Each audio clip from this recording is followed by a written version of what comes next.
Welcome to Live Daf, your online Daf Yomi Shir. Shalom Aleichem and welcome back to today's Daf Yomi Pesachim and Pei Gimel. We are at the Mishnah towards the top of the Amud. Ha'atzomes, we're speaking about the Korban Pesach, the bones of the Korban Pesach, v'hagidin, all the veins, the sinews, the tendons, v'anoisa, or ordinary basar of the Korban. These three items, which were left beyond the Zman Achila, past the expiry date, they need to be burnt. They're noisar. Yisarfu bishisha asar, they're burnt on the 16th day of Nisan, which is the first day of Chol HaMoed. Chol Tazayin Lias B'Shabbos. What if 16 falls out on Shabbos? Yisarfu b'Yud Zayin. They'll be burnt on the 17th. Why? L'fi she'enan doichen lo yis HaShabbos v'lo yis HaYom Tov. Because Sreifas Kachim does not override the Shabbos or Yom Tov. It says Rashi, somewhere in the middle of the Amud here, Masnisen Ha'atzomeh, says Rashi. Why is he burning bones? Shlo yochel l'shoivran, because he couldn't crack them open. B'pnei shenesra by shviras ha'etzem. We know that the bones of the Korban Pesach may not be broken. Sefer Chinuch writes, breaking bones during the eating process is a disrespectful way of eating. It's an animalistic way of eating out of desperation, devouring the food with the chomping through the bones. And Korban Pesach is meant to be derech cheres, dignified and respectful. So he says that's perhaps one of the reasons why the Torah doesn't allow us to break the bones of the Korban Pesach while eating the Pesach. Since he can't break through that bone, what about the content within that bone, the marrow, which is edible? And the moyach, the marrow, was left within. Is it accessible? It turns out that we have some noiser, some edible which was left beyond the Zman Achila, which is noiser, needs to be burned. That's why you burn the entire bone with it. The Gemara will explain the reason for this. That's the first item on the list, the atzomes. You burn them on account of its content, which is edible. Continues Rashi, v'chein gidin. The same thing regarding the gidin of the Korban Pesach. The Gemara will ask, why burn them? Why can't he just eat them before the expiration date? The third item is v'hanoiser basar Pesach, ordinary basar of the Pesach, and it's atzlu b'achilosav in a toisar, with which they were lazy. They just let it expire past his manachila. Now we have noisar. These three things, bones, gidin, and basar noisar, will be burnt when b'shisha asar. Shu chodesh shel moed v'afal pi shenifsal b'boker rishon. Even though they all became puzzle when? Right, the morning of the 15th, which is the Soif Zman Achilas Pesach. Ein Rashai L'Sofer B'Yom Tov. You can't burn it on that very day, on Yom Tov. Because in Farash Gemara, that you may not burn Kachim on Shabbos or on Yom Tov. Continues the Gemara, Omar Rav Mari Baravo Omar Yitzchak. Atzomes Kachim Sheshimshu Noiser. Kachim bones of a korban, which serviced Noiser. They supported Noiser. We're speaking about bones that have noiser, for instance, within them, the marrow contained within the bone. Since this bone is serving as a base for the noiser, mitamen asayadayim. We know that with the Rabbanon there's a tumah. If one touches noiser, the Rabbanon wanted to ensure that we're not negligent with the basar of kachim, we don't allow it to expire. Therefore they instituted a tumah. Tumah with the Rabbanon. If we have noiser, we touch that noiser, our hands become tummy. Not only does the tumah apply to the actual basar, according to this shita, Rabbi Yitzchak, even the supporter of the noiser, the bones which contain that noiser, will become tummy. Since they became a basis, a base, a supporter for the davar asar, they became batal to it. Just as we have when it comes to muktzah. We have the basis l'davar ha'asar. Not only is the muktzah, but also the thing that it's sitting on, the base, which is batal to the item that it's supporting. Let's go back to Rashi for a moment. Pick up where we left off, right after the Mishnah. It says Rashi Gemara, Sheshimshu noiser. We're speaking about bones which served noiser. Shenoiser behen moyach. There was some marrow contained within that etzem, which is now noiser. And the bones supported, they contained that edible mayach. The halacha is metamas yadayim k'noiser atzma, just as the noiser is metami, the atzamis as well. Shegazru chachamim sheitamis yadayim perek basrel kamam pirkin ma'isel b'gemar. Basis. What is the definition of basis? Kanoi. It's the base. Kidim mitargaminan besise. This is by the kir. Vesakir ves kanoi. The Targum says kanoi is besise. Very similar to the English word base.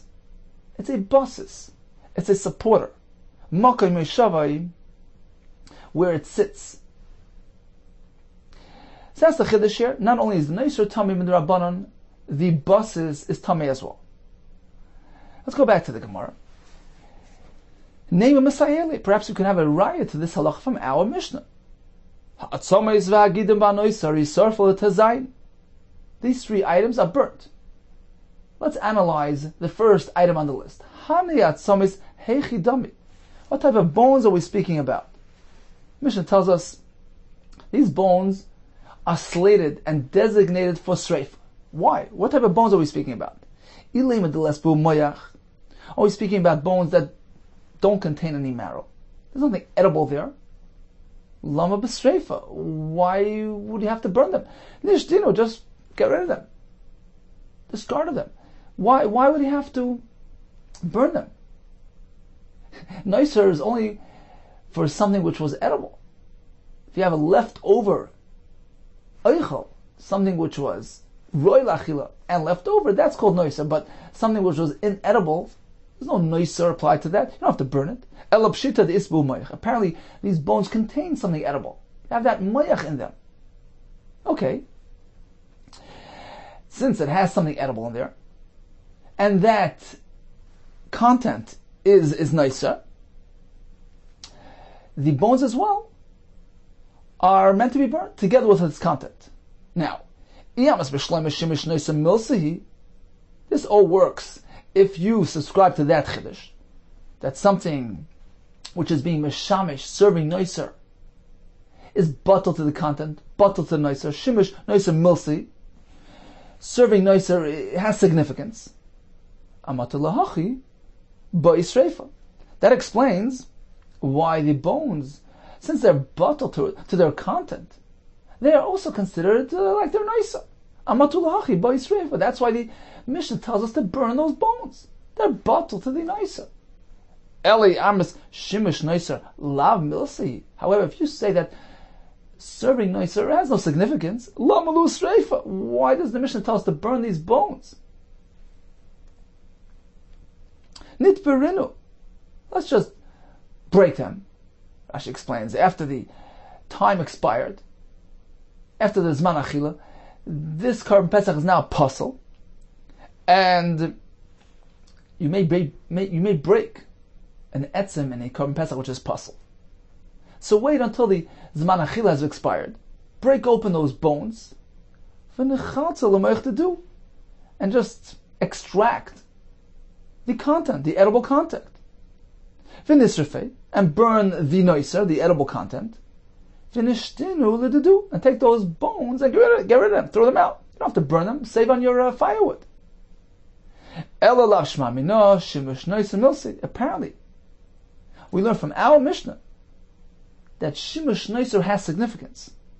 The bones, since they're serving the noiser, which is within them, they too are considered like noiser. They're bottled to their content, and they too have to be burnt together with the content. Perhaps let's take a look at Rashi again. Rashi here is around 8 or 9 lines above the wide lines in Rashi. So if you see the wide lines on bottom, go back up 9 lines. Rashi begins with Hani Atzomes Hechidami. This is a reference back to the Mishnah, which tells us that the Atzomes will be burnt. What type of Atzomes are we speaking about? The Ka'amar Ikron Tchilosim B'Streifa. Mishnah tells us these bones are designated initially for Streifa. There's nothing else you can do with them. Well, if there is no edible content, just get rid of them. Nishdinu, yashlichem. Very key Rashi. The din Streifa by noiser only applies to something which is roy lachil, vini toiser, and was left over. K'dichsiv loiser sirim menu ad biker. You want to eat it within the time frame, within the zman achila. Don't leave it over. Something which was left over beyond the zman achila, that's called noiser. That needs to be burnt. Vim teisiru tisrafu. Something which was left over from achila needs to be burnt. Something which was not roy lachila, such as ordinary bones, is not considered noiser. That doesn't have to be burnt. Noiser by definition means it's left over from achila. It was meant to be eaten now, and it was left over beyond that zman. Something which was never meant to be eaten to begin with, that's not called noiser. Continues Rashi, apparently the isbu mayach was speaking that the bones have some edible content, there's some marrow in there. Still says the Mishnah, they're initially slated for Sreifa. Why?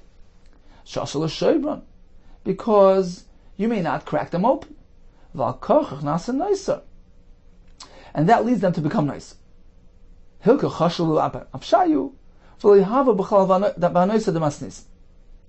That explains why the Mishnah lists them separately. Bones, gidin, and noiser. Noiser is ordinary basar, which could have been eaten, and was circumstantially left over, became noiser. These atzames will automatically become noiser. There's no other alternative. There's no other option because you can't access the food within them. So these atzames are initially designated for burning. That's why the Mishnah lists them separately. Okay. Now, let's analyze the Mishnah. Why do you burn these bones? Well, if shimush noiser is considered, has significance, amati lahachi bo'es streifa, says Rashi, afat somes k'moich atzmai, because the bones and the moich are one and the same. The supporter and the content are considered one entity. The basis is batal to the content. That's why it's burnt. Ele ilav milsi, but otherwise, why would you have to burn the bone? Hari mikiva shenet toisru. Since it became noiser, v'nifsul, ein bohem mishum isur shvira. Once the Karm Pesach was noiser, it's now possible. It's not roy lachila any longer. Now you can break those bones. Damrin l'kamana ve'etzem le'tishbru boy b'kashav le'apostle. The halacha of not breaking is only le'tishbru boy, the Karm Pesach, which is still roy lachila. It works well with the Sefer HaChinuch. The Isser of breaking bones is very much related with the Din Achila. When you can eat it, be careful, eat it properly. Don't break bones. In any case, that's the drasha. A Karm Pesach which is kosher, its bones must be left intact. V'loi b'pasal, but if it's no longer kosher, you can break its bones. So it's after the Zman Achila. It's already pasal.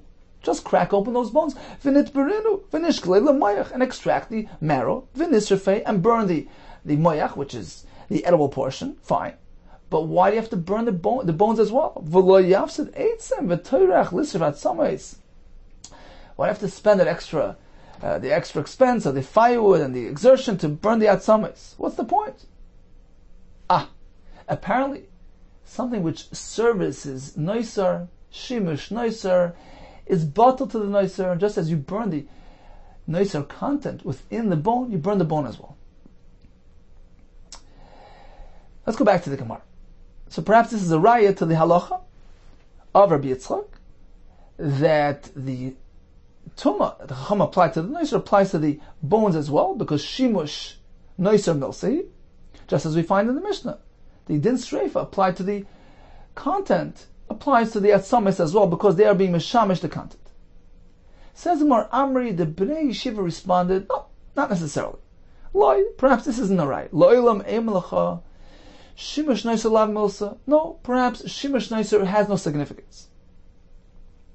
Why then do we burn those atzames? Because the Tan of Al Mishnah holds, when the pasuk says ve'etzem le'tishbru bay, boy bekasher afilu apostle.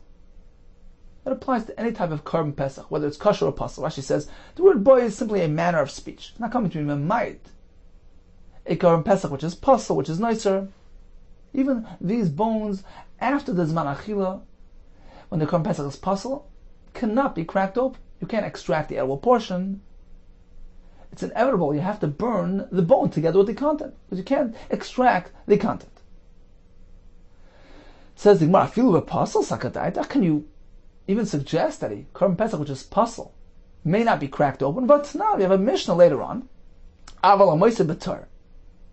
If one leaves over from the basar of a Korban Pesach which was tar and edible, he leaves it beyond his manachila, becomes nicer. There is no malchus there. Whether it's because there was no maisa done, whether because it's connected to an assay of burning. Mishnah will give us two examples of things that not meant to be done, but there's no malchus. Hamoiser b'toher. If a person leaves over the noisar, the basar of a Korban Pesach tar, v'ashover b'tamei, or one breaks the bones of a Pesach which is tamei, which is pasal, ein nisefik isar bayim, there's no malchus. The Gemara learns that apparently there's no isra at all to burn, to break a Korban Pesach which is tamei. How can you say otherwise? So again, our Mishnah which tells us to burn those bones, it must be that the reason is because the bones are connected with the content. It's mishamish the content. Why else can't you break those bones which are now pasal? You may break a Korban Pesach which is pasal. Says the Gemara, loy kasha. The answer is like this. It depends what type of psul we're speaking about. When did it occur? Kan shehoysele shasa kosher. Our Mishnah, which doesn't seem to allow breakage of bones even with a Korban Pesach pasal, speaking about a Korban which had a shasa kosher. It had a point in time when it was roy l'achila, such as a typical Korban which became nicer. It was roy up until that point, and then it turned into psul. Since it had a time when it was roy l'achila, well, together with the mitzvah achila comes the issur of breaking bones. Two things are very much related, like the Sefer HaChinuch said. Therefore, now Mishnah, you cannot break those bones, even after it became nicer. Kan shalei hoysele shasa kosher. The other Mishnah which tells us that there's no issur of breaking a bone in a Korban Pesach which is tamei, is speaking about a Pesach which never had a shasa kosher, never had a stage of kashrus. Rashi says, for instance, the tumah occurred before the zrika. There was never roy lachil. There you can break bones freely. Uman Tana the Shanile ben Shahishale Shasa Kosher. Who is this Tana differentiated between a Korban which had a Shasa Kosher, Luloi Haisale Shasa Kosher, and a Korban which had no Shasa Kosher? Who is this man the Amar? Rabbi Yaakov the Sanya. Ve'etzem le'sishburu boy. We learn from here, boy, be kosher. A Korban Pesach which is kosher may not be broken. V'loi be pasal, but a Korban Pesach which is pasal, which has no din achila, you can break those bones. Rabbi Yaakov Aimer. So there's going to be a machlokes between Rabbi Yaakov and Rabbi Shimon, as Tosfos explains, in the words of the Tanna Kama. To what extent do we say that there's no issa to break the etzem of a Korban Pesach pasal? Rabbi Yaakov Aimer, hoysele shasa kosher v'nifsal yesh bo mishum shveres etzem. He meant to know that if the Korban had a shasa kosher, then there is a issa shveres etzem. Loy hoysele shasa kosher, but otherwise ein bo mishum shveres etzem. Rabbi Shimon Aimer, he holds that regardless of whether or not it had a shasa kosher, once the Korban Pesach is pasal, there's no din achila to it, and there's no din of breaking the bone. Our Mishnah here, which tells us that you may not break the atzomis on account of its edible content, even though we're speaking about noisar and it's pasal, is following Shitas Rabbi Yaakov.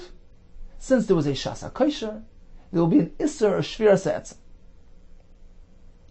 So to summarize, we had Rabbi Mori, Bar Avua, or Rabbi Yitzchak, who told us that when something is being meshamish noiser, it becomes a basis l'noiser, it has the same din as noiser, pertaining to the tomb of the noiser. The Gemara compared the halacha, applied also the halacha of the shviras etzem, the sreifa of the noiser will apply to the shimish as well, to the bone as well. We attempted to bring right from our Mishnah. Why then would he have to break those bones? Apparently because the bone is considered batal to the content of the noiser and has to be burnt along with it. The Gemara responded, not necessarily. Perhaps the issue here is because of the shviras etzem, which doesn't allow him to break that bone to access the marrow. Since we're speaking about a Korban Pesach which had a shasa kosher, following Rabbi Yaakov, that in that case there is an issue of breakage. So it's a practical consideration. You can't access the mayach. And the mayach needs to be burnt, certainly, because that's a roy la'achila. Therefore, the bone comes along for the ride, and he has to burn the bone as well.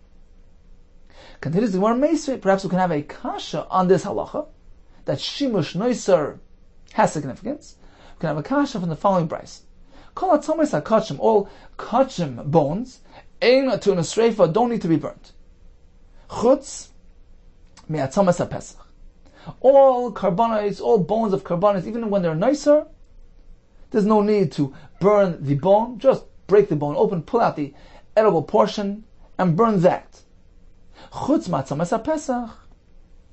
Except for bones of a korban pesach, me'atakola. Because of takola, a pitfall, you can't, is an isser. You can't break those bones open. Therefore, you burn the bones with its content. That's the brayso. Let's analyze the brayso. What type of bones are we discussing? What type of situation are we speaking about? Are we speaking that there is no marrow within them? Why burn them to begin with? What's the burning issue here? Just get rid of them. They're not nicer. Apparently there is some edible mayach within them. And therefore they need to be burnt. Okay, so let's analyze the difference between kachim and pesach. Brayso says kachim don't need to be burnt, and the atzomes pesach do.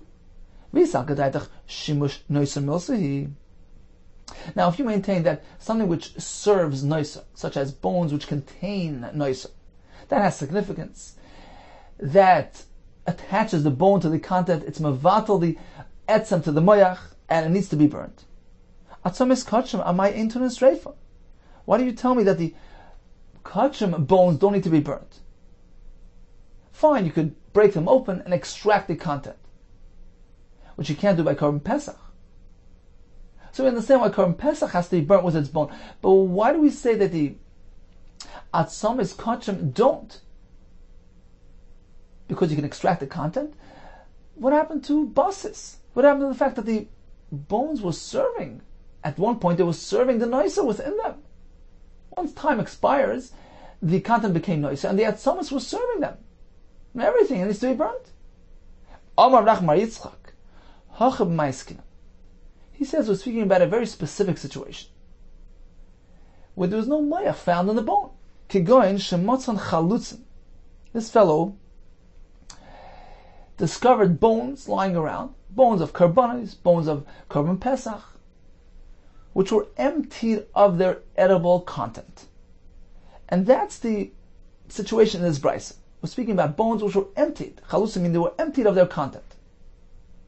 So now we have that difference. Atzomes kachim de'ein behen mishum shviras ha'etzem. The question is, when were they emptied? When was the mayach extracted? We're not sure. Let's analyze. Atzomes kachim de'ein behen mishum shviras ha'etzem. There's no issa to break those bones and extract the content. We can safely assume, it's a stomach, it's an assumption. When were they cracked open? Within the time span of achila, because he wanted to access the content, to eat the content. Let's assume that the chalitza took place before it became noiser. Fully have a shimash noiser. In which case the bones never served noiser. Fully bo streifa. And certainly they don't have to be burnt. Look, he walks in the Beis HaMikdash and he finds bones lying around. Bones which were cracked open and emptied of their content. When did this occur? If we're speaking about atzomes of an ordinary carbon, where there's no issa of breakage, you can safely assume the reason why they were cracked open was in order to access the edible portion to be eaten within the zman achila. It's a mitzvah to eat kachim and not have it become nicer. In which case the edible content was not present in that bone when it became nicer, and there was no shimush nicer. There's no need to burn those bones. That's regarding ordinary karbanos. However, atzomes hapesach, that's different. The yesh ben mishum shviras ha'etzem, since there's an issa to break those bones. That's what the brayso means. There's an issa to break those bones. Then the assumption is that the breakage occurred after noisar came about. Once the carbon became puzzle. Now you may break bones. We're following the Shita of Shimon. Rashi says of Shimon that you can break a etzem of a carbon pesach which had become puzzle. In which case we assume that's what happened. Lebasar didn't have a noiser who dechaltzinu.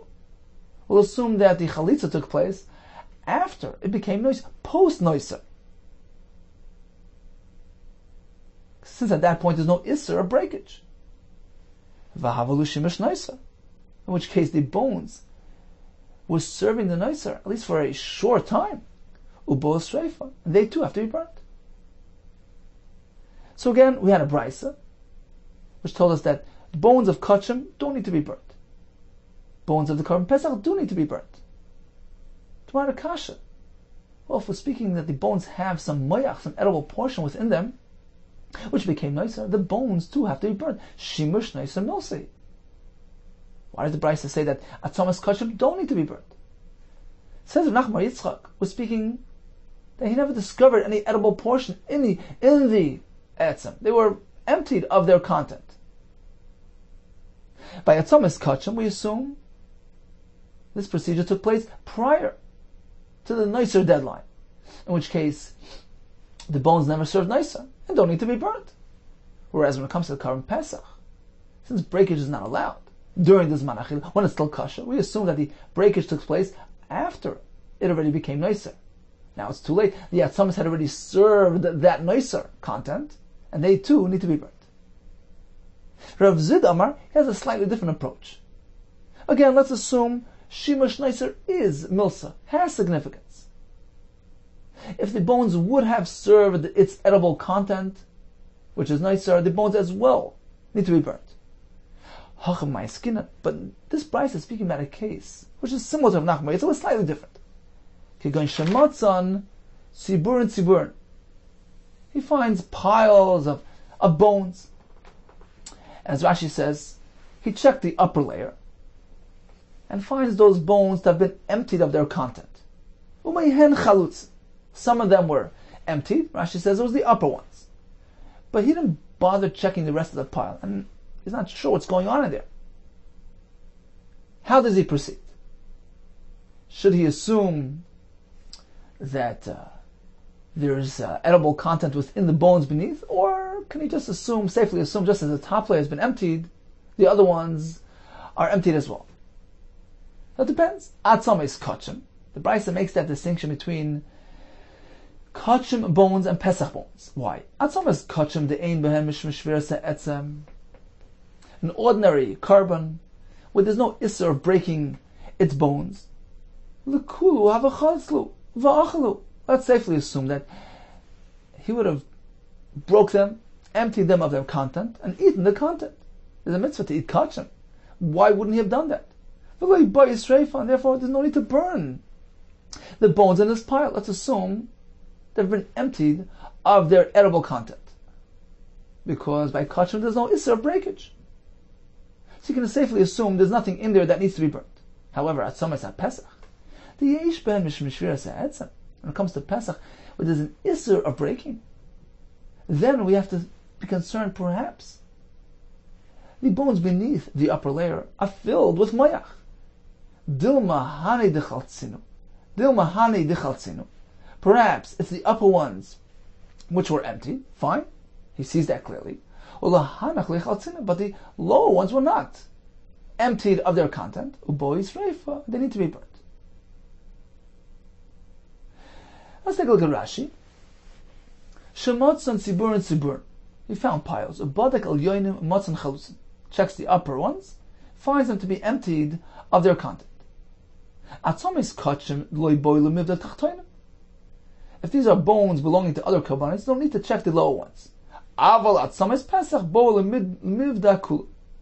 However, by atzomis pesach, he has to check the entire pile, and the reason is because atzomis kachim, there will be no reason for him to hesitate, break them, and take out the content. So let's assume just as the upper layer has been emptied, the entire batch was emptied. There's no need to burn anything. There's no nicer here. When it comes to carbon pesach, with an isser breakage, he has to be concerned. He has to suspect that perhaps there's something in there that hadn't been emptied. It's still filled with its edible portion, edible content, and is nicer, requires strafe. Continues Rashi. Is there any machlokes between Rav Zvid, this last teretz, and Rav Nachman Bar Yitzchak? A very slight nafkamin. Uba palig Rav Zvid ad Rav Nachman.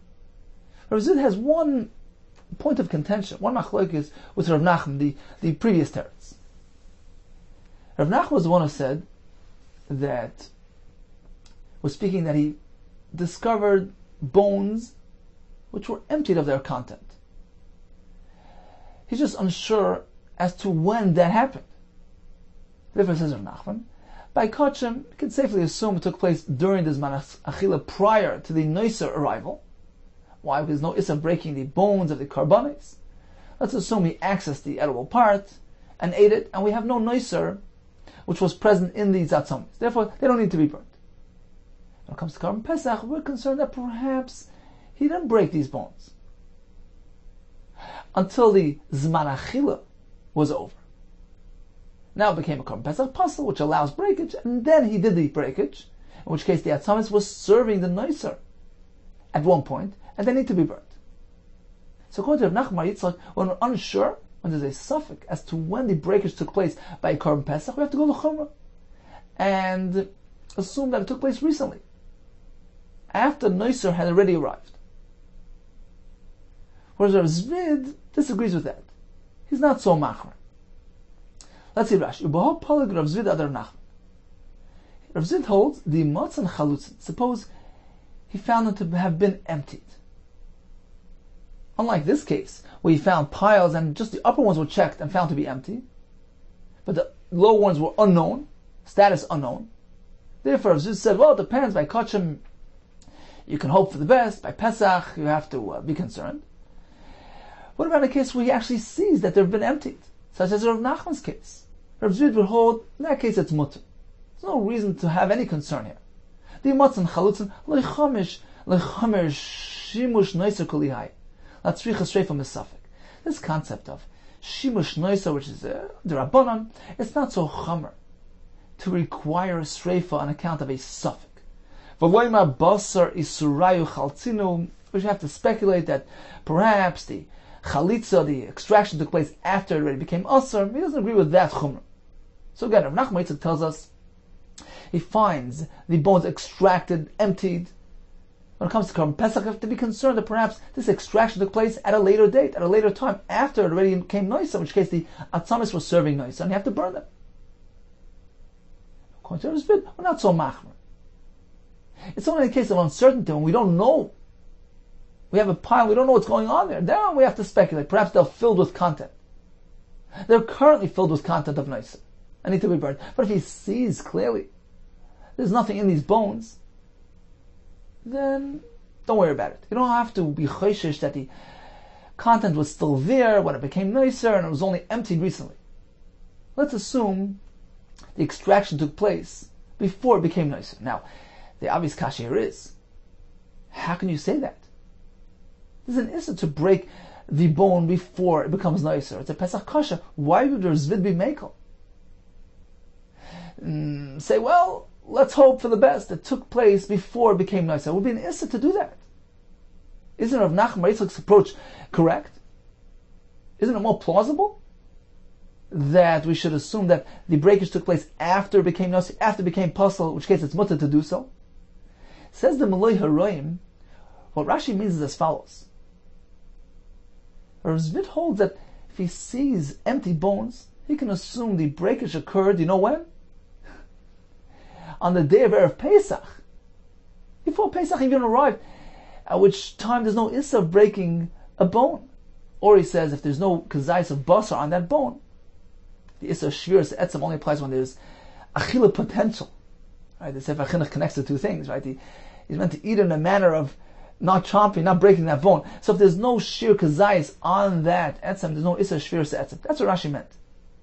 So again, according to Razid, we have a kula.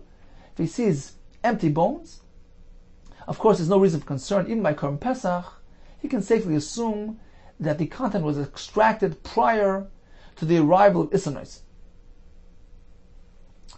Okay, back to the Gemara. Let's just summarize. We had halacha that the atzamais of Noiser are matame yodayim, just as the Noiser itself is matame. the thing that supports the noise is matame. The Gemara applied this concept to the din streifa as well. Just as the noise is meant to be burned, the service of the thing that serves the noiser, the basis, the mishamish, is also meant to be burnt. We tend to bring raya from our Mishnah, which we negated, not necessarily as a raya.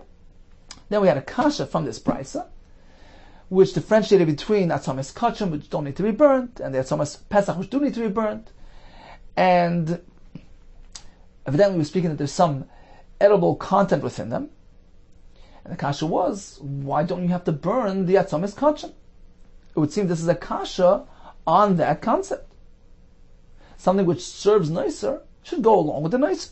You have two terutzim. Nachum Yitzchak says, was speaking that there's no content. He found empty bones. Rav Zitz says, we're speaking about a pile, which had an upper layer of empty bones, and therefore when it comes to kachim, he can assume they were emptied out during this manachila in order to access its content. They were broken open, extracted, and there's no need to burn anything. There's no noise here. Continues the Gemara, Omar Bidam Rav. Kol hagidin basar. All veins, sinews, tendons that we find in the Korban Pesach have a din of basar. What's the nafkamina? Says Rashi, when we have the menuyin, those members who count themselves into the Korban Pesach, you can even use the gidin to allocate a kazayas to each member of the group, because the gidin are considered edible, have a din of basar. And if one eats gidin, he was yaitzi's mitzvah of achilas Pesach.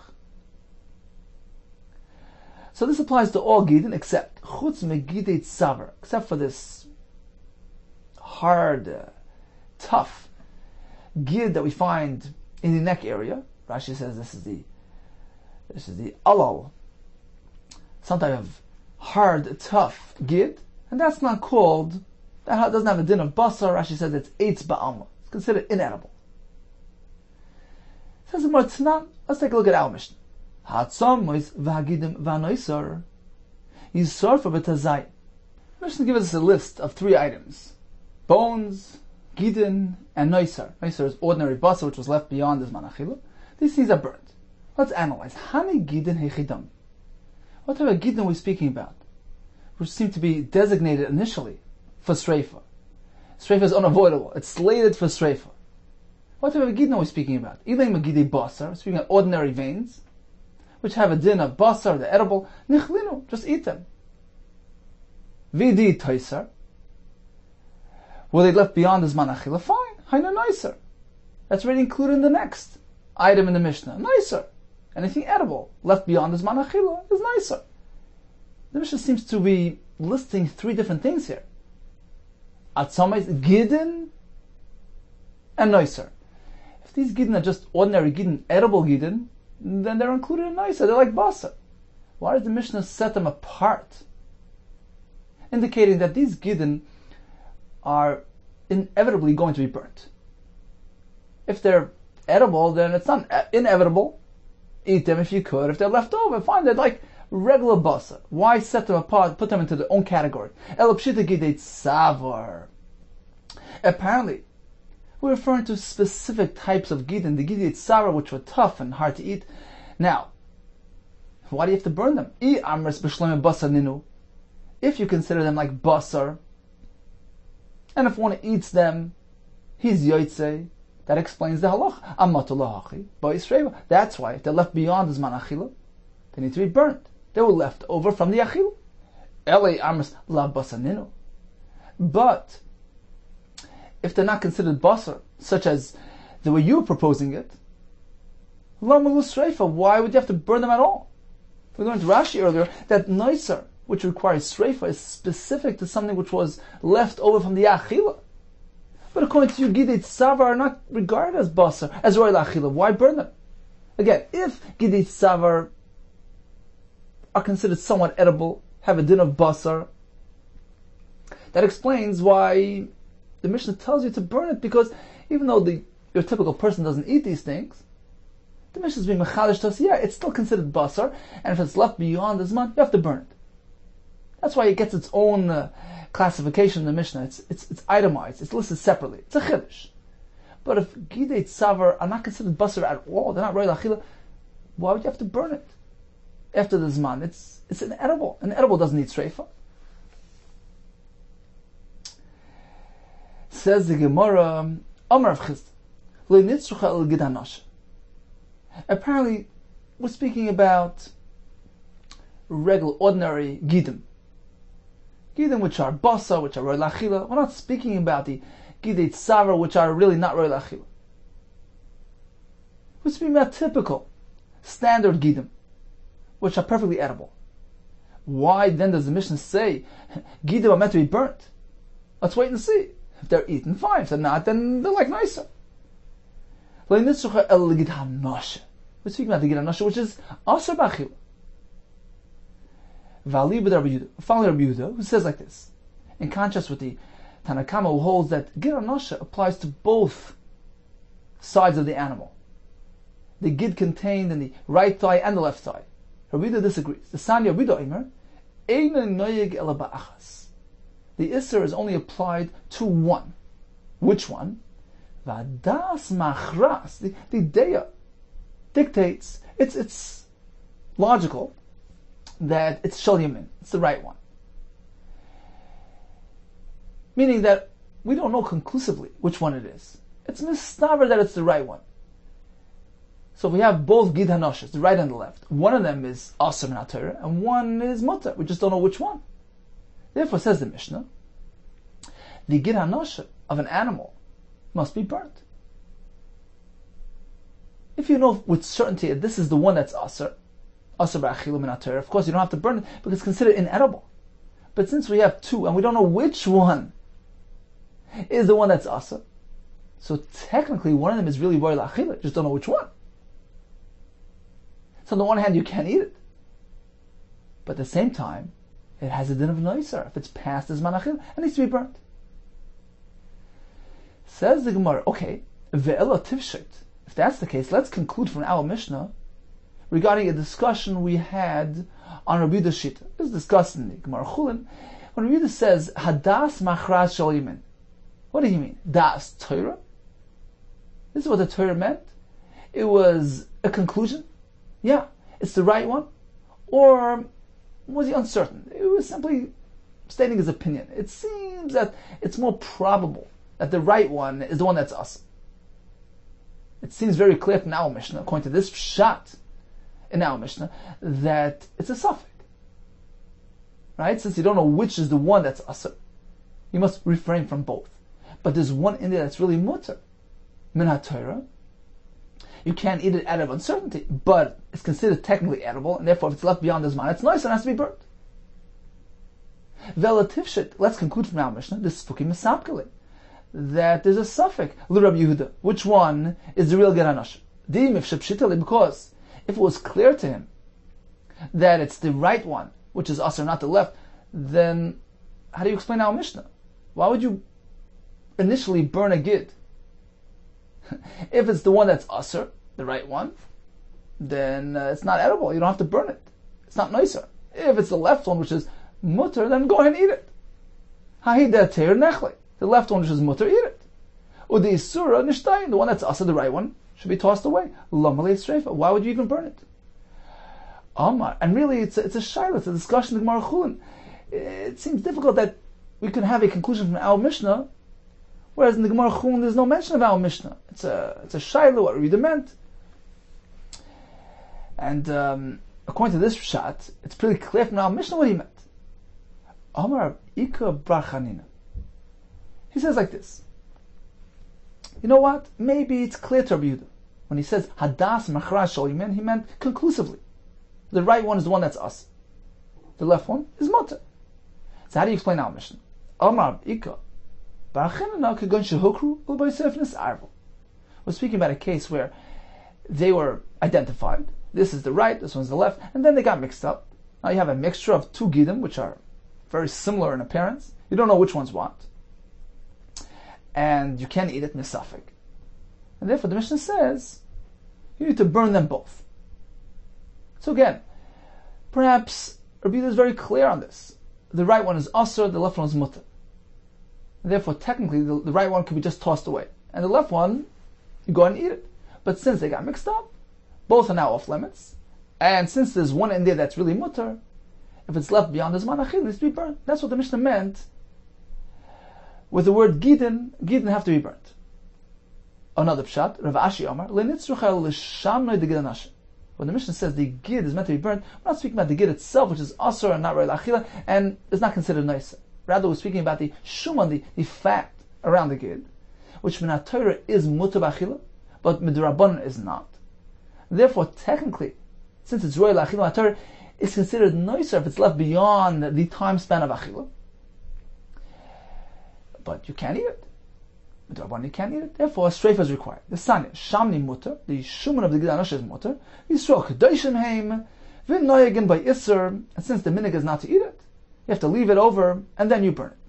Now the chiddush here is that although noiser only applies to something which was really edible, as Rashi explained earlier on Amud Aleph, it was left beyond the zman achila, and here practically you can't eat it because it's Yisrael and noigim ba'isr.